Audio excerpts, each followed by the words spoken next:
Well,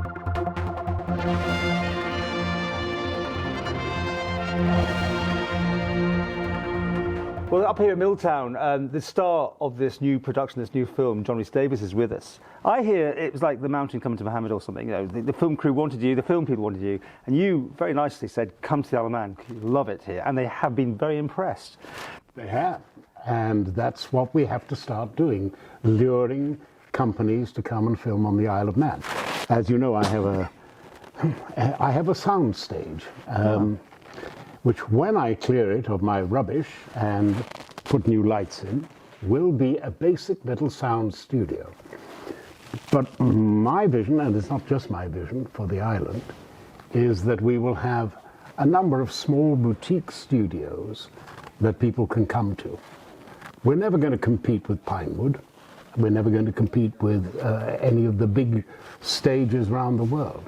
But what we can do is provide small budget productions or even big budget productions who just need a little spin-off shoot. The question is, are we offering those incentives, I suppose, here? Because in the past we were doing it right, then I don't know, 10 whatever years ago it was, it all changed, the UK bettered us, didn't they? And it all disappeared almost overnight. I mean, is that half the problem, is having the incentives to get people here? Well, you cannot rely on the government. The government is really strapped for income at the moment. It has a lot of liabilities, and 22% of our government income comes from gaming. If we lose gaming, we are in serious trouble. I believe that really good industries should be self-financing. I realize this is heresy amongst my creative and artistic friends, but you know, the less, what you really want from the government to do is not to get in the damn way. The main, and we've had this conversation before, the main failing of this island is that it does not know how to use the extraordinary talents of the stayovers and comeovers that it has.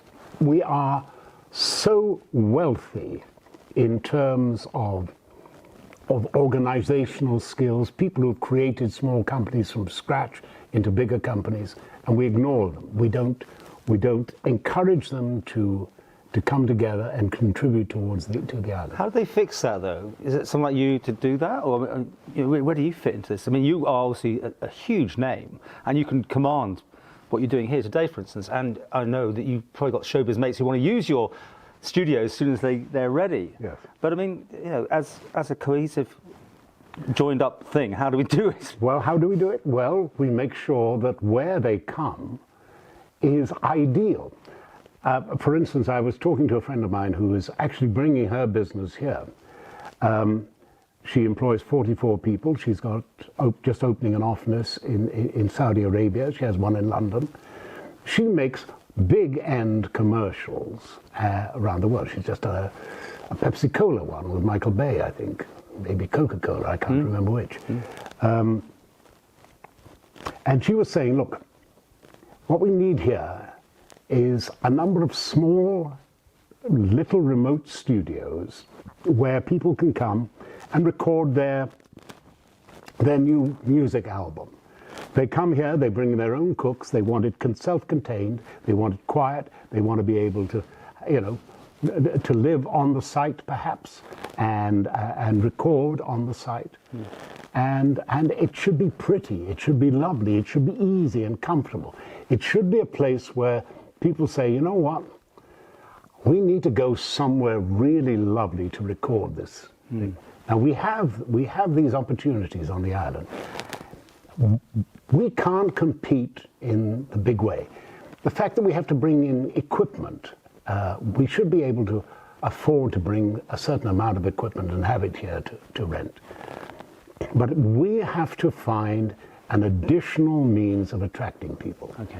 The reason I got these people here was partly because I didn't want to have to go off to, I've spent all my life living away from home. I said, look, why don't you come here?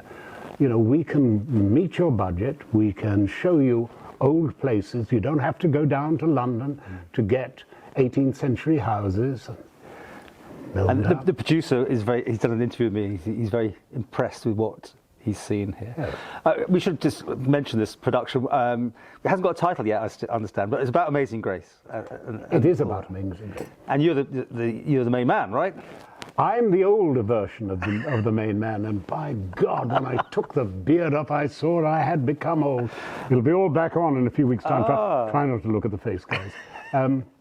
It'll all be back on as soon as I can grow it. I was wondering what was different today. I must admit, yeah. But anyway, I mean, this is a film that's got a budget, and it'll get onto streaming services. It's not. I mean, it's got the religious overtones, I suppose. I mean, because it's a religious subject matter. It's a great story. It's about a kid who grows up a thug. He gets conscripted into the Royal Navy. He behaves like a complete asshole. He eventually he's a midshipman at that point. He overstays his shorty because he's in love with a girl, and tries to run away from the Navy because they're going off to India for 5 years.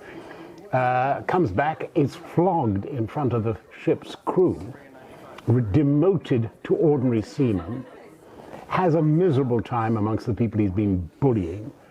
Finally, another ship turns up, and the captain wants really an experienced crew, and this is a slave ship, and it's got an experienced crew, and they say, he says, okay, well, I'll take some of your rubbish off, and I'll give you some experienced men. Our man, Newton, puts his hand up and says, look, please, will you transfer me? Wow. Captain says, willingly. He ends up on the slave ship. And he's such a shit, pardon the expression. He is so unpopular that the crew sells him into slavery in Africa. However, he's young and he falls on his feet and he doesn't have too bad a time. And his father, a ship's captain, turns up 7 months later, takes him off. He becomes a mate on a slave ship and then a captain on a slave ship. But the girl at home is a Christian. And there's one night in a storm, the ship is going to down, and he prays to the Lord for help, the God that he has despised and ignored and laughed at and mocked. And it works. The ship is saved. And that sets off a little. Don't do the whole thing. But Amazing Grace, it's his work, and of course it's one of the most amazing songs that is still played today and has meanings for different people, different generations. Right, before we finish, what are you working on? I know it's always top secret. Are you back in Hollywood land anytime soon, or you can't talk about it? Trying to avoid it. What I have to do is get this damn studio up and open and running. That's your passion there? And then I want to go out and shake the money tree, because I need some money to make the pictures I want to make. And you want to make them here? Yes. Brilliant. Part of them here. Yeah. Well, you kind of move around the world, don't you? So, well, wherever you are. As much as I can here. I'll let you get back to learning your lines, have your lunch. John Rhys-Davies, as always, darling, a pleasure. What a pleasure. How good. And I was in the show. I'm sure it was down to you that I got part the other day, so I've done my line.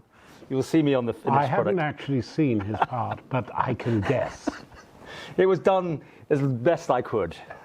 Thank you very much. How many lines? Well, it was one long line. No, well, one line. More than 4 words? Yeah, I got paid all right. That's all right. That's what matters. Thank you.